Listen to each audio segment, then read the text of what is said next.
Assalamualaikum warahmatullahi wabarakatuh. Sahabat dan rekan tani, hari ini kita pecah telur ya, karena di usia 34 HST sekarang kita akan melakukan aplikasi insektisida. Ingat ya, insektisida, dan ini adalah aplikasi insektisida pertama dari awal pindah tanam sampai umur 34 HST di tanaman melon kami. Tidak punya varietas ya, karena ini benih F2 ya, yang kita inokulen dari musim sebelumnya, di mana inokulennya itu lebih cenderung pada peningkatan kekebalan tanaman terhadap virus, sehingga wajar apabila sampai hari ini kita tidak melakukan aplikasi insektisida yang ditujukan untuk pencegahan virus. Alhamdulillah tanaman kita masih belum terlalu banyak, adapun yang terinfeksi itu di bawah 3%, dan itu hal yang sangat wajar, apalagi kita tidak pernah menerapkan insektisida untuk pencegahan penyakit virus.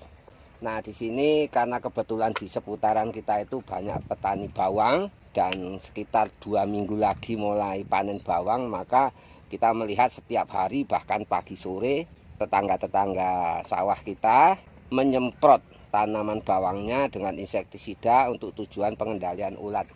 Karena itu tadi pagi dan siang saya coba amati, ternyata banyak ulat bawang yang berpindah ke tanaman melon kami, yang sedikit banyaknya akan menyerang bakal buah atau pentil dari buah melon kami. Dan ada beberapa indikasi buah melon yang masih muda yang sudah diserang oleh ulat-ulat yang tadinya menyerang di tanaman bawah di petani-petani sebelah sawah kita. Nah, di sini kita menggunakan insektisida biologis ya. Ini memang langganan saya dari dulu kalau tanam semangka ataupun timun ataupun melon. Nah, ini merupakan bioinsektisida atau biopestisida berbahan aktif delta endotoxin pada Bacillus thuringiensis varietas Aizawa. Nah, ini sebetulnya bukan dalam bentuk kimia tapi biopestisida. Bahan aktifnya merupakan hasil sekresi fisiologis dari bakteri Thuringiensis. Mohon maafnya kalau disederhanakan, bahan aktifnya berasal dari kotoran atau hasil fisiologi akhir dari bakteri Bacillus thuringiensis varian Aizawa strain. Nah, sifat dari insektisida biologis ini tidak membunuh secara kontak langsung ya, karena dia merupakan racun umpan. Nah, nanti teman-teman bisa buktikan, ditakar saja ini 3 sendok makan dosis tinggi, ditaruh di dalam ember atau air 1 liter, terus nanti ada ulat, kita ambil ulat tersebut, terus kita masukkan di ember tadi, saya jamin 1000% ulatnya tidak akan mati. Teman-teman tunggu sampai besok pun nggak akan mati, karena sifatnya tidak meracun kontak ke ulat. Melainkan dengan aplikasi Turek ini diharapkan permukaan daun dan bagian tanaman lainnya itu akan terlapisi oleh bahan aktif Turek, sehingga ulat ataupun belalang ataupun hama-hama penggorok lainnya yang memakan daun dan bagian tanaman yang lain pada akhirnya akan keracunan sehingga lambungnya itu pecah.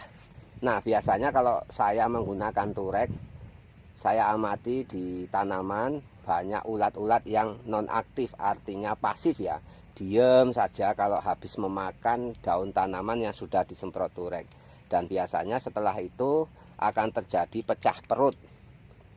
Sehingga di daun-daun tanaman kita nanti akan banyak menempel ulat-ulat yang perutnya pecah dan mengeluarkan darahnya atau cairannya itu yang kehitam-hitaman lengket di daun. Nah, itu menandakan bahwa kerja Turek berjalan efektif. Kemudian setelah disemprot beberapa hari dengan Turex, apalagi sudah 2 kali penyemprotan, itu biasanya ulatnya kurus-kurus. Karena secara insting ulatnya juga tahu dan tidak mau memakan daun dan bagian-bagian tanaman yang lain yang sudah kita semprotkan dengan Turek.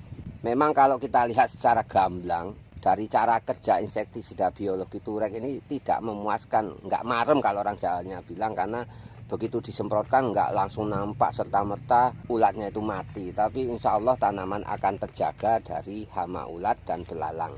Itu sepaham saya, karena memang dari dulu saya menggemari insektisida biologi Turek ini. Hanya saja apabila dalam kondisi ulatnya itu sudah mulai banyak, kita tidak bisa mengandalkan Turek melulu. Karena turek cara kerjanya lambat dan menunggu ulat itu makan di bagian tanaman ataupun daun. Karena itu pada aplikasi perdana biasanya saya akan mencampurkan insektisida yang ditujukan untuk pengendalian ulat yang sifatnya kontak knockdown. Di sini saya menggunakan yang murah-murah saja. Ini memakai Sumo dengan bahan aktif beta-silfutrin. Kalau dulu saya kerja di Tanindo, perpaduannya antara turek dengan raidok ya. Atau kalau dibayar turek dengan bulldog. Karena beta-sulfutrin ini kalau untuk ulat sifatnya seperti belati ya. Cara kerjanya itu kecil tapi dahsyat. Beda dengan deltametrin yang sifatnya seperti pentungan. Jadi kalau dia membunuh orang pakai pentungan sama membunuh orang pakai belati kan beda. Kalau beta-silfutrin cara kerjanya tak ubahnya pisau belati, tapi kalau deltametrin seperti desis dan sejenisnya itu cara kerjanya seperti pentungan. Jadi membunuh orang dengan cara dipukul. Artinya matinya mati memar gitu. Kalau belati matinya kan mati tersayat. Tapi kalau sipermetrin itu cara kerjanya seperti pisau silet. Lukanya kecil tapi mematikan. Nah itu. Jadi dari golongan-golongan peritroid yang berbahan aktif di belakangnya ada trin-trinnya itu cara kerjanya beda-beda, dan itu tadi bahasa yang saya sederhanakan, seperti itulah efektivitasnya. Kemudian untuk mendukung keduanya di sini kita tambahkan Prima SAS. Baru kita tambahkan lagi Piranti.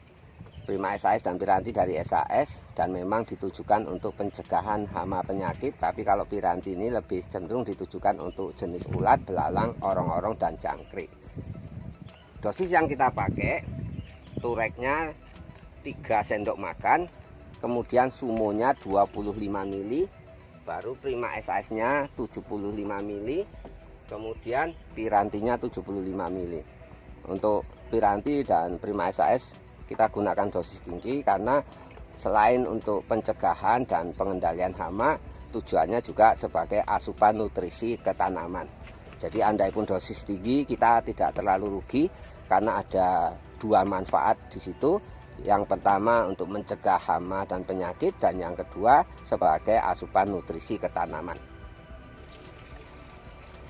Oke, demikian sahabat dan rekan tani untuk kajian saya kali ini di usia 34 HST tanaman melon F2 inokulen kami.